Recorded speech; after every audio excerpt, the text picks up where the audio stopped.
Friends, welcome to the lesson on training and human resource development. Here we try to understand what is human resource development and what training is and how the training really plays an important role in human resource development. Human resource development, as you know, is a very important in the context, in the present day context, where a lot of human resources available in the country and in the organizations. And you may ask me a question now, whether this human resource is an asset or a liability. You know the meaning of asset and liability. Asset is a wealth for the organization and liability is a burden for the organization. So if you say that human resource is an asset, then probably human resource can be act as a very good wealth for the organization and also individuals to flourish. If it is a liability, that means when it becomes a burden, that is the individual as well as the organization will perish. So therefore human resource has really become very important in the Indian context and also in the organizational context. Therefore human resource development is as important as that of the organization. So let us see how the human resource really plays a vital role in the development of the organization and also in the career development of an individual.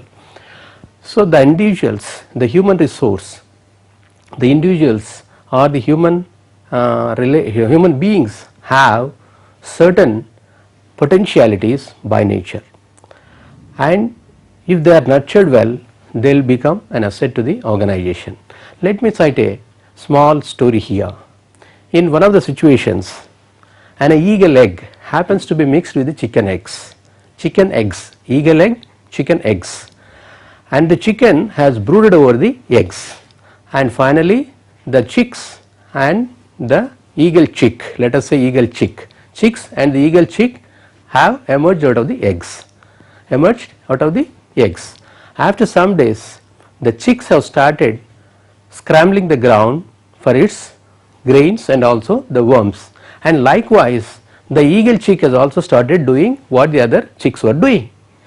So the eagle chick has forgotten its potentiality, and after some time the wings have developed both for chicks as well as for the eagle chick.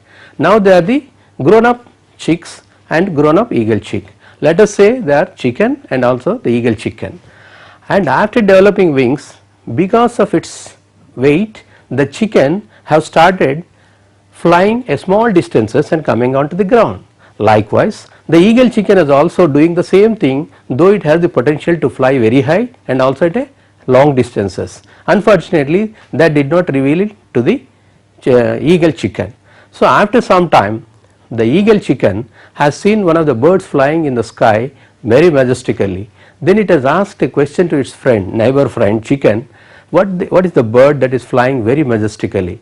The eagle chicken immediate reply was, that is called an eagle, the king of birds, and you just cannot think of flying like that. You just cannot think of flying like that. See the kind of statement that chicken friend has given. Because of this particular statement or words used by the neighbor chicken friend, the eagle chicken did not think of its potentiality and has simply forgotten about its capability or the potential. So therefore the eagle chicken as well as the chickens have grown old and ultimately died. So the tagline here is, the eagle chicken was born to win but was conditioned to lose. Likewise human beings also have the potential. If they are not nurtured properly, they will simply, the potentials are simply die down. So therefore they will not be used for the organization. That is why human resource is really very important, and every organization or institute should think of developing human resource in a way that it wants, so that it can certainly achieve the goals or the objectives of the organization. And once we think of importance of this human resource, then we will see the HRD mechanisms. Every organization has certain mechanisms like human resource planning, training, performance appraisals, career planning, leadership training, motivation and rewards, counseling, coaching and guidance. These are all the mechanisms that are being used by the different organizations and institutions to develop their human resource. Among these mechanisms, training is very, very important. And let us see what the training is. The training facilitate the training, mind you, the training facilitate the individuals to acquire knowledge, skills, attitudes to do the job for the organizational growth. So, to develop potential, knowledge and skills, training is very important. Enhances individuals' efficiency here. So that training, the organizational objectives can be met with, and facilitate to perform assigned tasks very systematically, and facilitate the individual to think and solve the problems by using local resources. That is another very important aspect dimension in the training. And process of attitudinal change also takes place here. And another important thing is people or the trainees unlearn and then learn the new skills and new knowledge here, and it also helps in enhancing the professionalism. These are all the advantages or the merits of the training. And look at this particular illustrious cartoon figure here. If I had 8 hours to chop a particular tree, I would spend 6 hours sharpening my axe. Here the axe is referred as the trainee and the sharpening is referred as the training. So if you train the trainee, certainly the objectives of the organization can be very easily met in a very systematic way and in a very fruitful way. And therefore every trainee, every employee should get training, should receive training in a particular field where he or she has interest, or probably based on the training need analysis. And if you look at this training process is a very complex activity. It appears to be very simple, but it is a very, very complex process. Many people many a times think that it is simply think that they communicate to others and change will occur, but it is not so. It does not happen just like that. It is a very complex process, and training process is underestimated or probably oversimplified, and therefore in real terms or in real sense, designing and preparation of training consumes more time than the delivery of the training. That you must understand. Preparation and designing of the training consume more time than the delivery of the training. That is very important, that you should keep in mind. And therefore these important aspects of training are curriculum development, course outline, lesson plan. If you do this, we can assure consistency in the training program. And all the benefits, if you look at these benefits of the training program to organizations are many. Leads to improved economic activity, because already the trainee has got knowledge and skills, and therefore he can perform the job very easily. That is why the organization will grow, and it leads to improved economic activity and improved job knowledge and skills. It also improves morale of the employees. That is also another important aspect which we need to think of, and probably that is the benefit of the training program, and helps people identify with organizational goals. This is another area where the training will expose you to the organizational goals, which can be easily met with after the training is over, and facilitates in developing leadership skills. This is another very important dimension that is there, or that is in the training program. Helps to eliminate fear in attempting new tasks, because tasks always gets changed. The organizations are dynamic in nature, tasks gets changed, and whenever new task is there, training is necessary. When training is taken or received, the job can be easily attempted, and we can take up to new tasks and achieving them. If you look at this again, another very simple cartoon which you all know pretty well, which you all know this, and here the crow is simply dropping the stones into the pond to bring the water up. That means the crow here is trained, and it is using its local resources like stones to get the water up so that it drinks the water. It is just like related to the organizational goals and also the training. And once we see the learners or the trainees, and then learning theories are very important. These theories we term them as theories of andragogy. Andragogy is adult learning. Andragogy is adult learning. Here the training is given to the adults, and adults have different ways of learning. Adults have different ways of learning, and these are different theories, and there are different theories how people learn. and therefore we need to take into consideration. Each one has a particular way of learning, each trainee has a particular way of learning. A learner may learn in a different way, the other learner may learn in a different way. That the trainer has to look into this before giving a training program. And adult learners bring in a great deal of experience, that is also very important, because this is an andragogy program, they have a lot of experience. We must take that experience into consideration before designing a program and also delivering a program. Their learning should be need based, their learning should be always need based, theory alone will not help, and therefore practical aspects also to be incorporated into the training, then only it will be fruitful and successful. Then the different theories are there, like sensory evaluation theory. Here all the senses have to, all the senses have to occur at a given point of time, so that learning will be fruitful. The senses, you know, I think probably I do not have to tell about that, but senses are see, touching, no, smelling.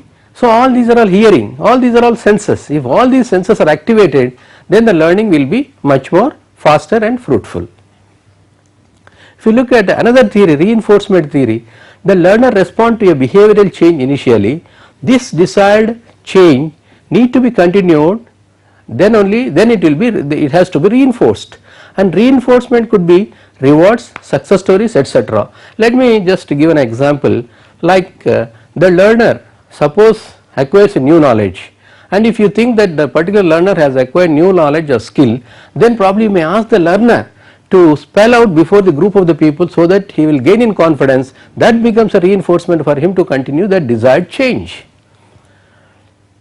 Then if you look at the holistic learning theory, the individuals has an inbuilt personality dimensions. These dimensions could be intellectual dimension, emotional dimension, intuition, creativity, and analytical dimension. If the learning activities can instigate these dimensions, the learning will be much more fruitful, For this, for example, you can employ all the training methods, like your lecture method, your brainstorming method, your seminar method, your interaction method, your exposure method. If all these methods, different methods are involved, I think you can instigate the dimensions which we have already said, that intellectual and other dimensions, so that the learning will be much more easy and fruitful. Then if you look at the cognitive or the Gestalt approach, individuals learning depends on their needs and concerns at a given point of time. This makes the subjective interpretations by the learners at a different context on the same need, and therefore we must be very careful in planning the training program when the trainees are called at the right training program at right time, Then facilitation theory also gives us a kind of a humanistic approach.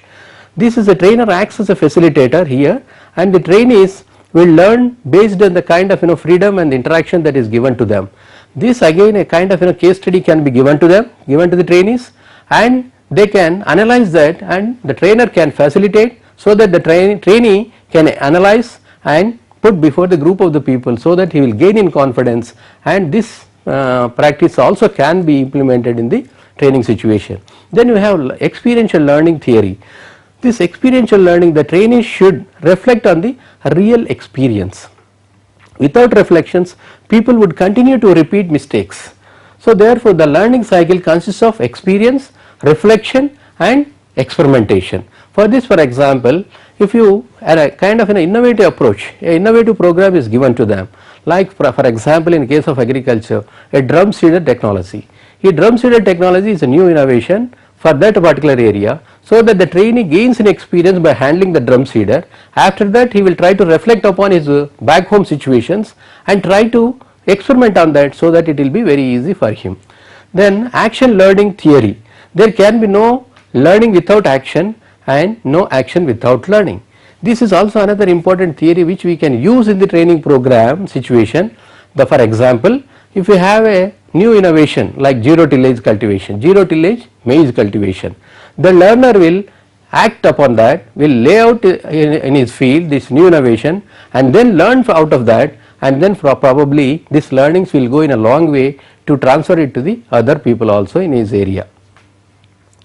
Then the adult learners, some learning styles are also there. There are only two types of learning styles which are very important, which you need to understand: the direct learning style and the discovery learning style. But in our case, the discovery learning style is really very important for these adult learners, because they have rich experience, they can really brood upon that, and so that the discovery learning is very important, and it will certainly give them enough experience or enough exposure so that this training method can be always used in a very fruitful way. Then lastly we need to look at the training cycle. This training cycle, when we design the training cycle becomes very important, and this training cycle, if you look at this figure, so look at it, you have the training need assessment.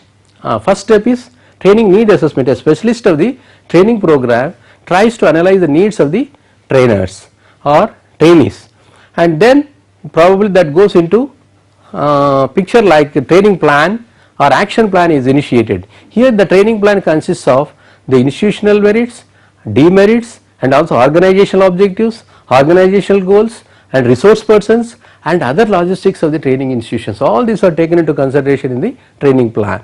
The third aspect is training designing. So designing already we have dealt in other topic, and therefore the design consists of training need analysis, curriculum development, lesson plans, training methods, and the aids required for the training. All these are taken into consideration in the designing. Then the implementation of the program, and finally the evaluation. So these are the important steps one should remember in the training, so that the training will certainly play a great role in the development of the human resource. And probably you have understood what the training human resource is. It is as important as that of an organization. It can be an asset or it can be a liability for the organization if it is not properly used, and therefore developing human resource really is very important, and this can be developed through the training programs. This training plays a vital role in developing the human resource. Hope you have understood what the human resource is and how it should be developed, and the role of training in the human resource development. Thank you.